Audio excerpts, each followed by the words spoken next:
কিন্তু বলা হয়েছে, যেটা আগে ছিল না। 1 জুলাই 2024 থেকে এটা কিন্তু চালু হয়েছে।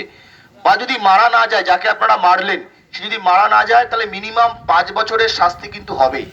তাই আমরা আমার নামখানা এলাকার সমস্ত শুভবুদ্ধি সম্পন্ন মানুষদের আমরা অনুরোধ করব, যদি কোনো সন্দেহজনক লোক বা চোর হয়তো চুরি করেছে বা চুরি করার আগে আপনি ধরে ফেলেন, সঙ্গে সঙ্গে আমাদের হাতে তুলে দিন। আমরা দেখুন একটা ব্যানার লাগিয়েছি, যেখানে আমার ফোন নাম্বার দেওয়া আছে, থানার ল্যান্ড নাম্বার দেওয়া আছে। আপনারা সাথে সাথেই ফোন করবেন, আমাদের গাড়ি সেখানে যাবে এবং গিয়ে সেইখানে ব্যাপারটাকে দেখে নেবে। কিন্তু অযথা আপনারা কিন্তু সেই চোরকে বা সন্দেহজনক ব্যক্তিকে মারধর করবেন না।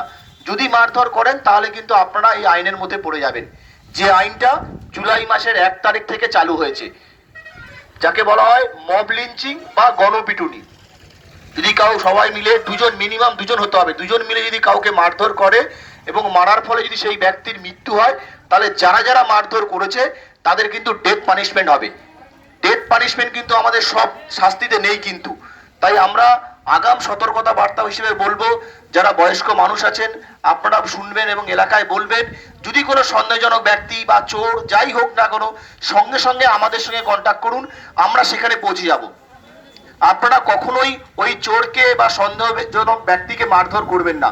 যদি মারধর করেন, এই নতুন আইন যে হয়েছে ভারতীয় ন্যায় সংহিতা, সেই অনুযায়ী কিন্তু আপনারা এই আইনের মধ্যে চলে আসবেন।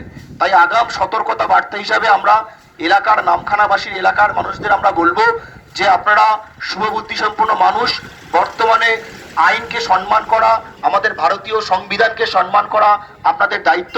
সেই দিকে মাথায় রেখে কিন্তু আপনারা অবশ্যই কোনো এরকম সিচুয়েশন হলে আমাদের সঙ্গে যোগাযোগ করবেন। আমাদের পোস্টার দেওয়া আছে, সেখানে ফোন নাম্বার দেওয়া আছে, আপনারা সঙ্গে সঙ্গে যোগাযোগ করবেন। ধন্যবাদ।